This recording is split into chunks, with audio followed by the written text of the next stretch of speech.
नमस्कार, मैं हूं आस्था श्रीवास्तव। आप देख रहे हैं बातें यूपी की। जीवन में आगे बढ़ने में हर किसी को मुसीबतों का सामना करना पड़ता है। इन मुसीबतों का सामना करते करते या हम खुद टूट जाते हैं या फिर मुश्किलों की इन दीवारों को तोड़कर हम आगे बढ़ जाते हैं।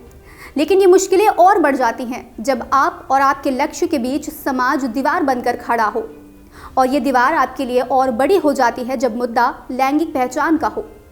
ऐसी ही एक कहानी देविका देवेंद्र एस मंगलामुखी की भी है, जो बचपन से नृत्य का हुनर लेकर पैदा हुई थी।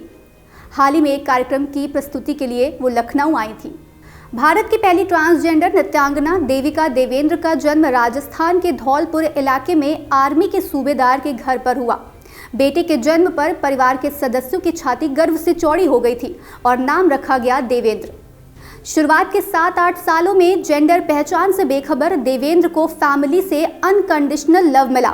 14 साल की उम्र में जब वह 9th स्टैंडर्ड में थे, तब उन्होंने अपने परिवार वालों को अपनी पहचान के बारे में बताने का साहस जुटाया।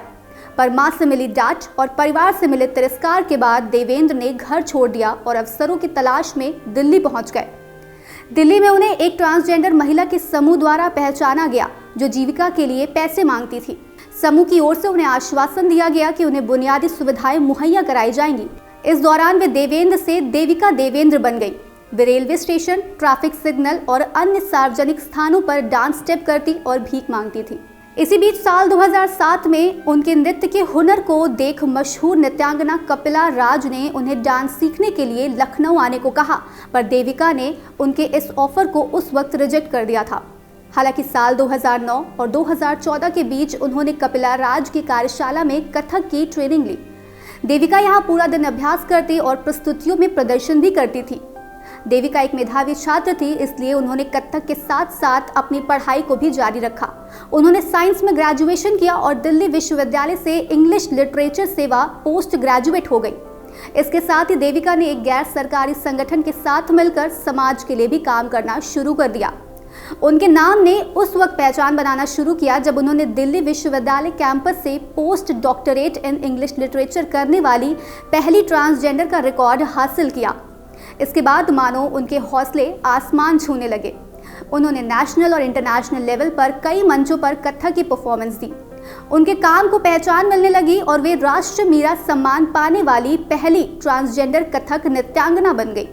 उन्होंने पैतृक संपत्ति में मालिकाना हक पाने के लिए परिवार के खिलाफ मुकदमा लड़ा, जिसमें उन्हें जीत मिली। यही नहीं, राजस्थान कोर्ट के निर्देश के बाद किसी भी ट्रांसजेंडर को पैतृक संपत्ति से बेदखल न करने का कानून भी बनाया गया।